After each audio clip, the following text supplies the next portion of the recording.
You're listening to the Governor's Podcast, which is hosted by school governors, for school governors, and for all involved in or impacted by education governance.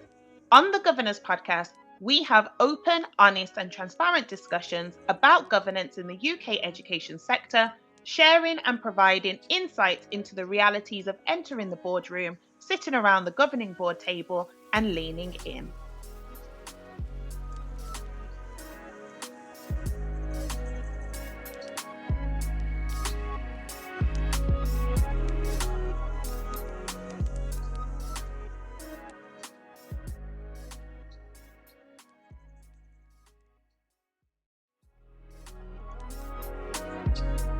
Hello, I'm Sharon Warmington and I support schools and academies as a governor, governance practitioner and a clerk.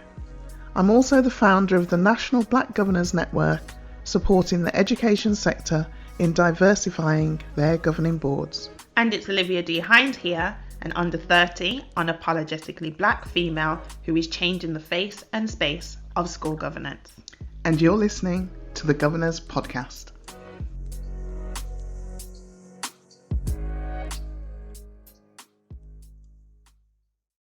Okay, let's get into today's topic. People usually run from the finance committee. Why do you think that is? Because it's finance. Yeah, but what's that supposed to mean? Like, no, everything's linked to, you know, a financial decision in a school. Mm-hmm. And so why wouldn't you want to see that, understand that more? Because people think finance, I need to be an accountant. Right, have an accounting background. I've got to look at the accounts and you know, in all honesty, money scares a lot of people.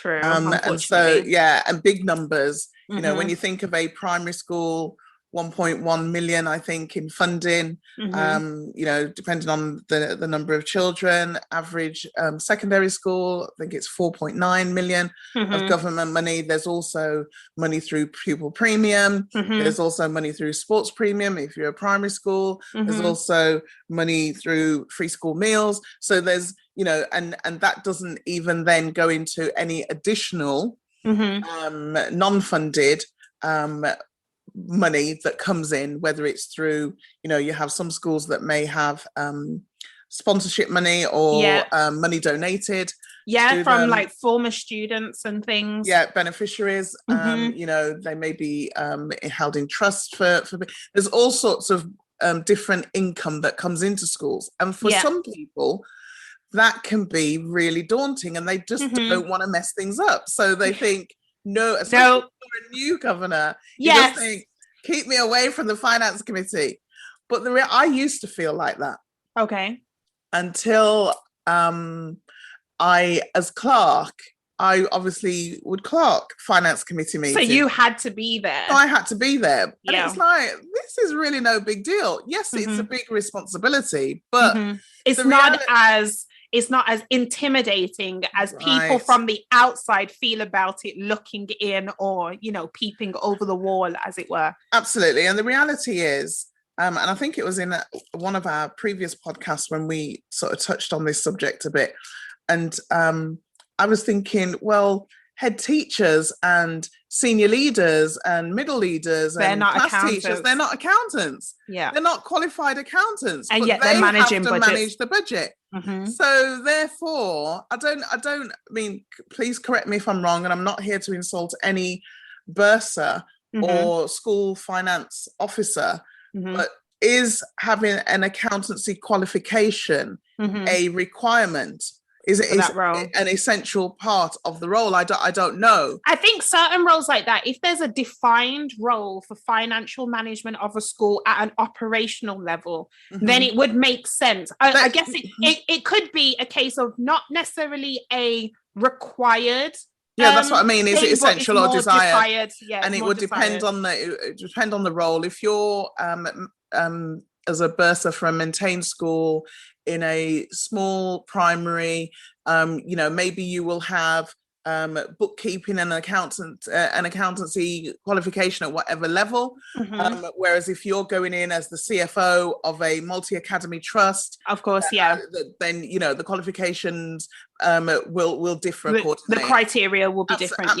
Absolutely. But the point I'm making is that the majority of those in school who are planning and setting and presenting the budget for their department or for the wider school, right? For the school as a whole, when it comes to the governing body meeting, they are not qualified accountants. No. And therefore, we don't have to be either. What you have to be, and I know that this is because I've sat on a governing board committee, a finance committee, where there is a qualified accountant, and everybody sort of looks to this person, to make all the decisions and to guide the discussion, which is unfair. It puts a lot of pressure on that individual there. Right. And it also, for some, may be very ego boosting, but that equally can be unbalanced then, because do you then have an over reliance on that individual? Or is it your responsibility to make sure that you do understand the decisions that you're making, and you're not just agreeing because he's a qualified accountant or she's a qualified accountant. And if they're happy with it, then I'm happy with it too. No, because then that's passive, and that speaks to the characteristic of governor that you have, or that you are, or the type of governor that you're acting out as. Because if it's a case of, for something I don't know, I'm going to just agree with the person who I believe is the expert in this space. When you're there to have that kind of impartial opinion, you're there to give that independent opinion. And now that I've been on the finance committee for some time now, I recognize that whilst it is extremely helpful to have someone who is experienced in that field of finance and auditing, etc., it's not that everyone on that committee has to be, or everyone around that governing body table has to be, because I don't come from a financial background, and yet I still engage in those meetings. The first few meetings, I was just trying to understand some of the terminology, and the terminology isn't necessarily finance terminology. It's still education. It's just education terminology, like gag funding and all this kind of stuff. But when you then get into the flow of it, it's really just income and expenses. Oh my God, that is really what it is. Yeah. What money does this school have? Yeah. And what does it need to spend on in this next term, in this next academic year? And then you got forecasting, where it's making sure that the school will still be running in 5 years' time. Absolutely. So it's the implications of decisions that are made now and how they kind of roll forward. It's like anything else as part of the school, any kind of health and safety decision that's made, any decision made regarding the curriculum, is going to impact over a period of time. Finance is just another one of those cogs, as it were, to keep the school running. Well, it's a fundamental part, is it? It's a very fundamental part of it. But I find it very fascinating because, especially being, I say an independent governor in that I'm a co-opted governor, so I'm not a staff governor, I'm not a parent governor. So there's certain items that come up on the finance committee meetings that are confidential, that some like staff governors may have to leave for. And so I like to be a part of those discussions, because it gives me real insight into, pay scales, and you're hearing about the terminology around that, and how every year they're reviewed, and you have different staff members who are put forward for certain bonuses or moving up a scale, moving up a level. You're talking about the senior leaders and the head teachers, etc. But it could also be something completely different, where it's a case of the school is physically expanding. They are literally building another building so that they have another teaching block, which then comes up in the teaching and learning committee. But it's going to come up in the finance as well, because there's costs that are incurred by that decision, and whether it's viable. Yeah, and then you'll need certain approvals by one committee, and then certain approvals by another committee, and then everything goes forward to the LGB or the GB. Yeah, exactly. So I think it's the insight. if anything, I think it's very powerful to see it from the inside about the financial management of a school, because externally, if you only listen to what the government puts out about how much money is being pumped into education and how much money is going to schools in your local area, you can easily assume, oh my gosh, okay, all this money is going to schools.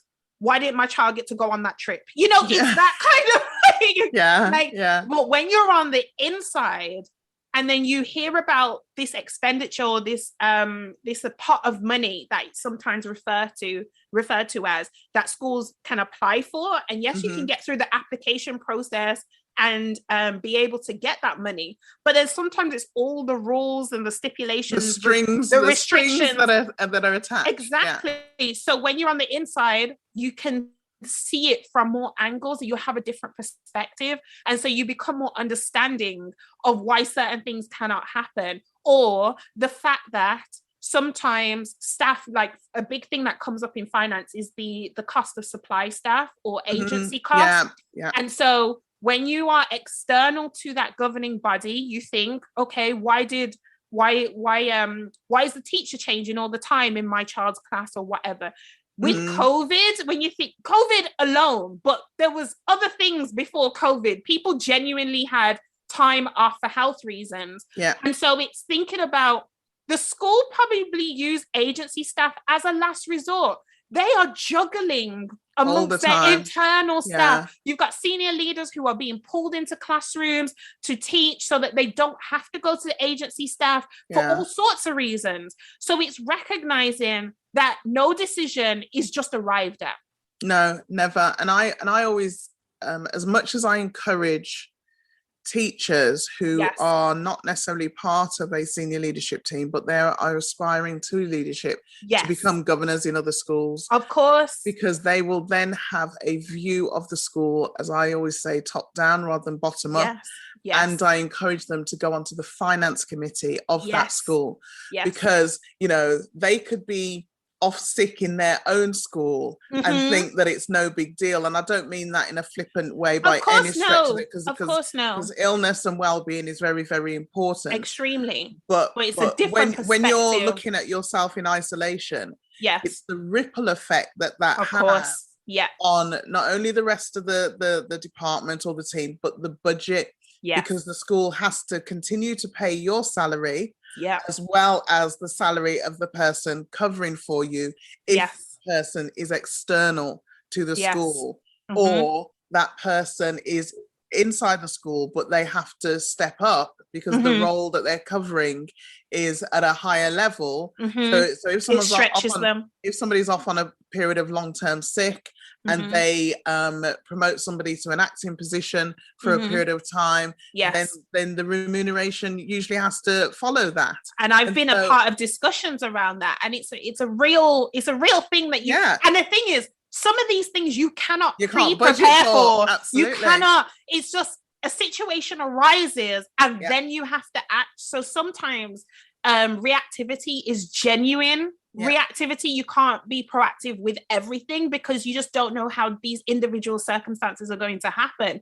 It's like what I found very interesting, a part of discussions, being a governor, like wide, not just related to finance, was hearing schools talk about birth rates and just thinking, knowing how many children are going to be in, like, exactly, are going to be hitting year 7 nationally in 2-3 years time, reception, or exactly. And you know, feeder schools, etc., and how many feeder schools secondary schools have. That's important if you're looking at expanding your PAN number, your pupil admission number, and or anything like that. Exactly. And so very much what I was saying earlier about expansion and potentially needing more physical space, so building, it's not just the cost of the building itself, but there's now conversations about, okay, how many teaching periods do we now need? How many forms do we need? Yes. Do we need an extra scientist? Like, these are actual questions. Do we need another staff member in this department? Do we need another English teacher? Do we need another language teacher? Do we need another art teacher?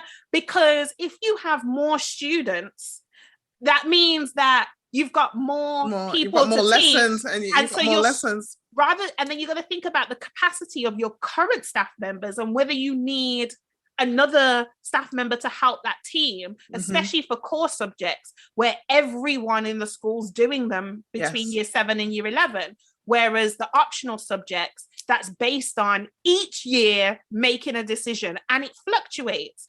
So it's really about knowing that finance crops up in everything. If the network of the school goes down, the internet, the intranet, if a laptop sets off other laptops from not working, that's a finance issue.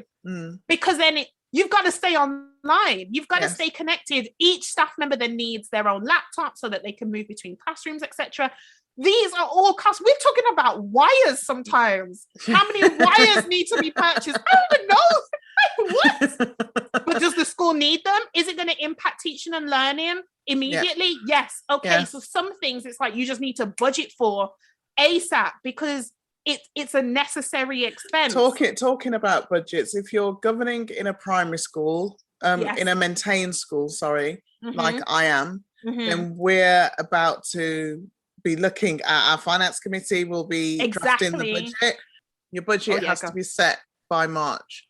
March 31st. But if it's anything like last year, in our local authority, they pulled the end of year forward to February. And how can they do that?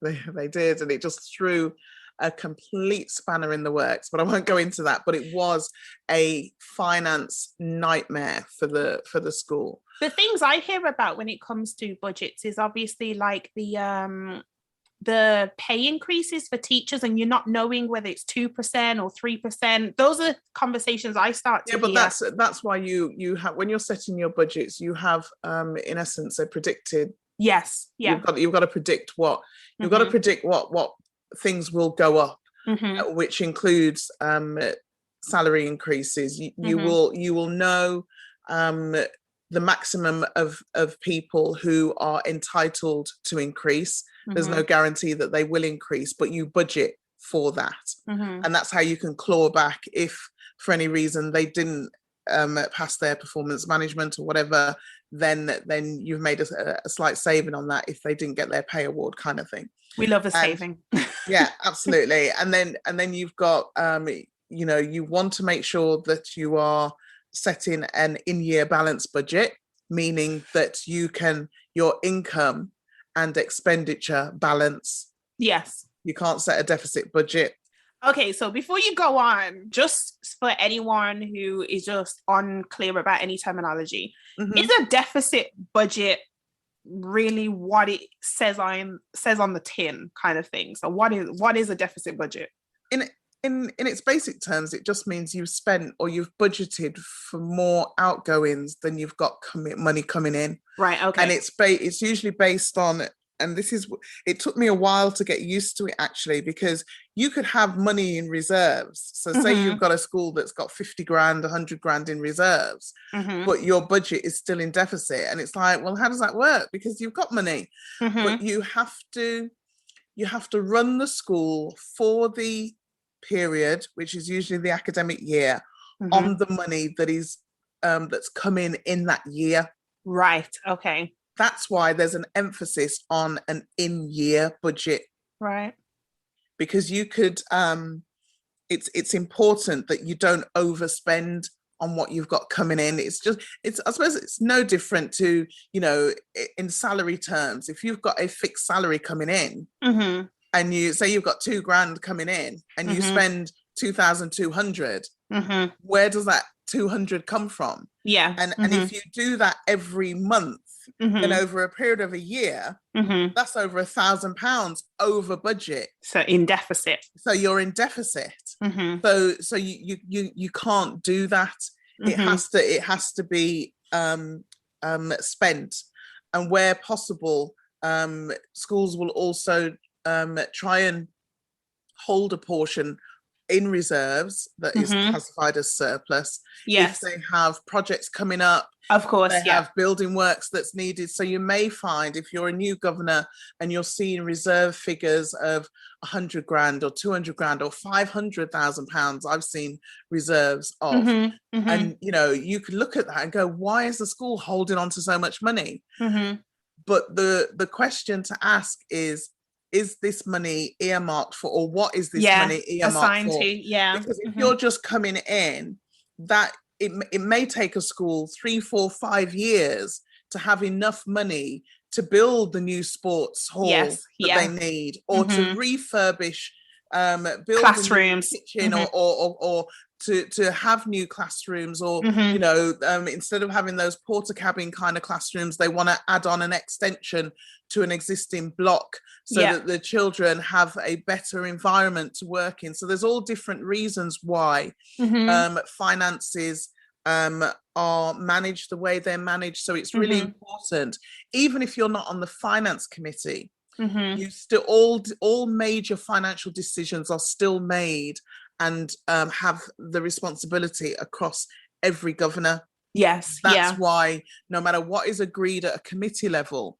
it will come to the full governing board level for approval, which means that you are all having to agree to the same things. You all have responsibility. Because committees are really just for a deeper dive. That doesn't mean that because you're not on the finance committee, I don't need to think about finance. That is not the mindset to have. It just means you get to do the detail, the real groundwork, ask most of the questions, but then those could be items that are added to the GB or the LGB on that agenda. And so you'll need to, sometimes if you're not on the committee, probably a good idea would be to read the minutes of those committees that you're not on, especially when there's big decisions or big discussion points that are occurring at committee level. Absolutely. And again, I mean, we've said this before in our, how to prepare for meetings. When you get your finance papers, read through them and look at the figures and anything that may seem a bit off to you. One of the trusts that I clerked for, actually, I really liked the way that they presented their accounts. It was at the LGB level. They would have the expenditure. The income was more or less known. That doesn't change really that much. But the expenditure, they had a list of all of the big items. I'll call it the big items down one side, and the month by month breakdown of the spend. And then right at the end on the right hand side, they had a percentage figure out of 100, and the head actually said the percentages you need to be questioning me about are those that are high or over 100%, which means we've overspent. So we were talking earlier about teaching and supply cover. So if you've got a supply budget and the percentage wise in mid-year it's showing at 150%. Oh yes, that means it's overspent on its budget for the whole year by 50%, and you're only halfway through the year. Or equally, if you're halfway through the year and you're seeing 100% spent and you're querying it, it could be something like insurances that are paid a year, that instead of it or exam fees monthly, or exam fees that. So if you're 100%, if you are 100% spent on the budget, it's okay if it's not, no more is going to be spent on that area of spend, if that makes sense. But if your staffing budget and those kind of percentage figures helps you to plan for the next year, because if you were completely overspent on a particular area, is that because you didn't allocate enough? There's that too. Did you allocate enough for that, or what has happened in that area that has caused that overspend? So it really, a lot of it comes down to how the figures are presented to you as governors. And so it's important that whether you are part of the finance committee or not, that you go on a finance for governors training, just so that you can familiarize yourself. Yeah, absolutely. It's really important that you can at least get your head around what you are seeing in front of you. And again, in the preparation, you ask the questions. I mean, you and I both use Notability on our iPads, and so we annotate our meeting papers. And so, you know, I'll put a ring around something if the figure looks particularly high or low, because equally that could be, you know, you're not spending enough. I remember once seeing a pupil premium figure. Pupil premium is and it was really high, and I was going, and we were like nearing year end, and I was going, how come we haven't spent this? You mean really low? No, the amount that was left. The amount that was left. It was right, it was still I thought high. you were talking about the spend, but and I sort of questioned it and says, why is this figure so high? And it's like, because of the pandemic, we haven't been able to, you know, go on the trips that we would usually go on, or bring in the extra support that children. So it's important that we as governors, that's part of challenge. Yes, really. That's but it's not, you know. Challenge is not always negative as well. Absolutely. Let me make that very clear. Absolutely. It's almost just making it aware that you're tracking these things, you're aware of these things, but not because you're holding the senior leaders up to a wall and saying, what are you doing? And they like, and they, I mean, that's they what appreciate they're there for. They don't, well, nobody wants to, you know, pour their heart and soul into producing reports and information and things, only for it to be almost rubber stamped. And that's fine, no problem. Yeah. Okay, next kind of thing. Nobody wants that. You want to know that somebody has taken the time to read and digest, and where relative, ask relevant questions about what you've written. And you can also request it to be formatted in a certain way for you to better understand it, because I know in some meetings, or when you're looking at data with regards to academic performance, so especially the time when results come in and the way data is presented in a school, they're used to seeing those figures. They're used to seeing the diagrams, the tables, so it makes sense to them. But when it's coming to the governing body, sometimes seeing pages and pages of tables with no narrative can be very hard to digest or even just simply understand it. The same is with finance. So I know that I'm a part of a governing body where, you know how you were talking about the columns with the items and the figures, the last column for us on the far right is notes. So you don't always have to query every over expense or under expense, because it's already been, there's a comment there as to why. Exactly. So for example, like energy, when you're thinking of gas and electricity, these are things that you see on the finance documents, and it will have a note saying they're expecting an increase in energy fees. And so therefore, in a meeting, you don't need to ask about it, because they've kind of already told you why there's a certain amount, why we've gone over budget or under budget. So it helps. Yeah, and that's why the narrative is really important. And it was only when I understand what you're looking at.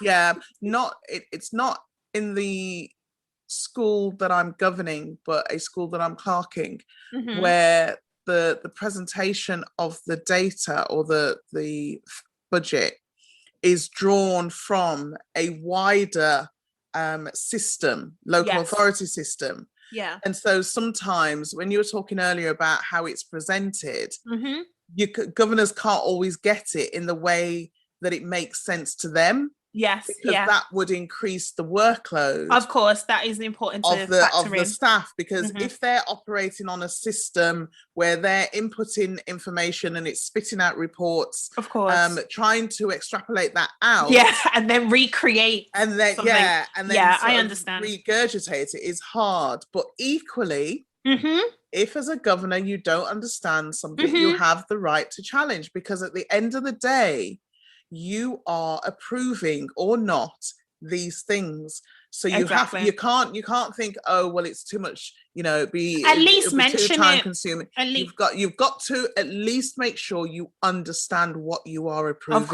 Of course, yeah. You have to don't be passive in that. You have to make sure that you at least have a base level understanding of what you are approving.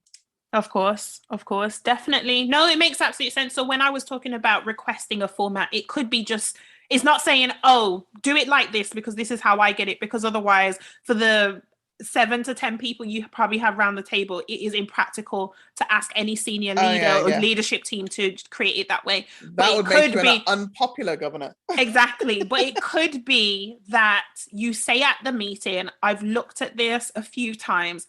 Could you just explain what this bit means? So maybe when the verbal presentation is happening for an item or for a paper, that could be what the presentation is, just to explain how should I navigate this paper? Where should I start? What am I expected to understand? And then you can kind of then go with your questions or comments or whatever. But yeah, it's definitely important for you to speak up. So as a governor, if there's something you don't understand, you're there to ask the question, to confirm, to give you that assurance that you know what, that the school knows what they're doing and you understand and you can trust that they're making the right decision. But yeah, definitely finance, I would say, I don't know if we're going into our takeaways.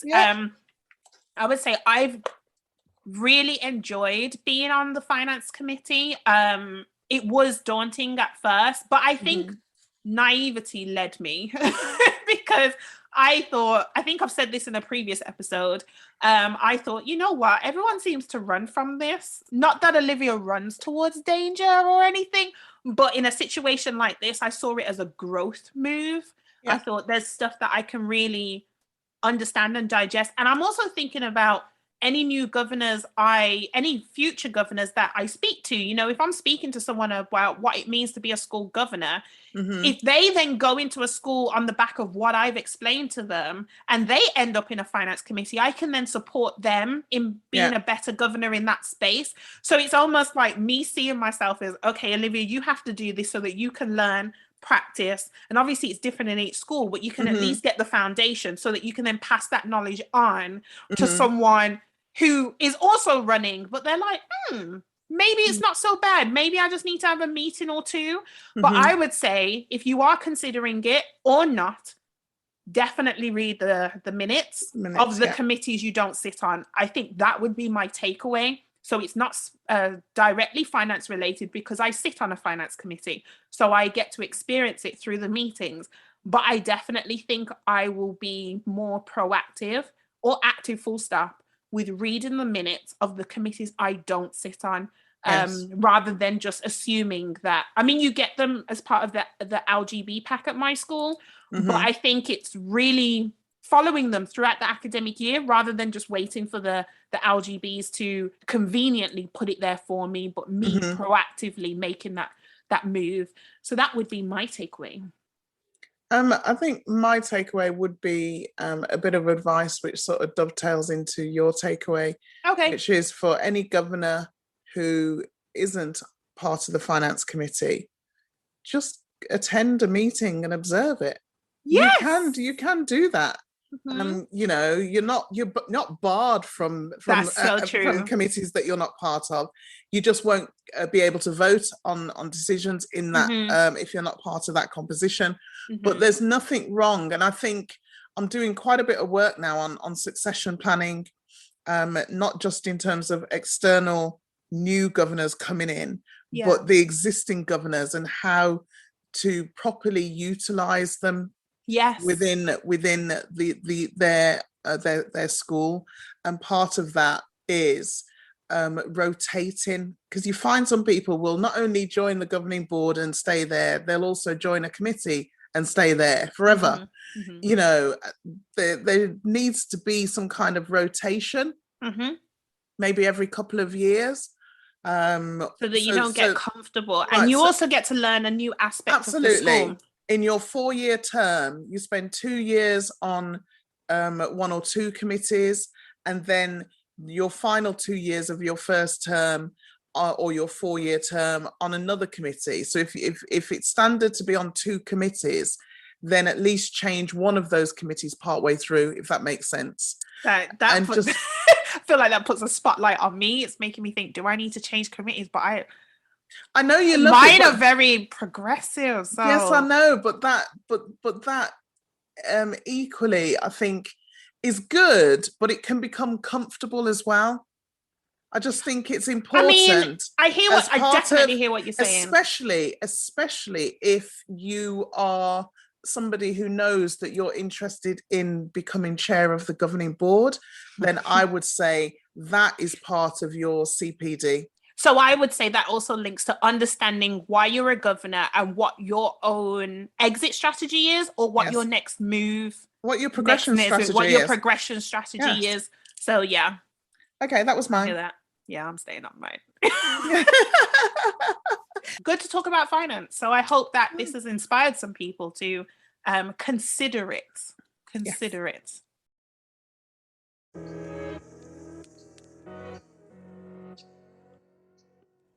Thanks for listening to today's episode. Please rate, review, and subscribe via your preferred streaming platform. The Governor's Podcast is a brand of the legal entity Education Governance Solutions Limited and a free training resource for anyone. So if you know someone who is interested in becoming a governor or a trustee, please share this podcast with them. And if you'd like to get in touch with us directly with questions or comments, then drop us an email at thegovernorspodcast@gmail.com. You can also follow us on social media platforms at The Governor's Podcast. Let's connect.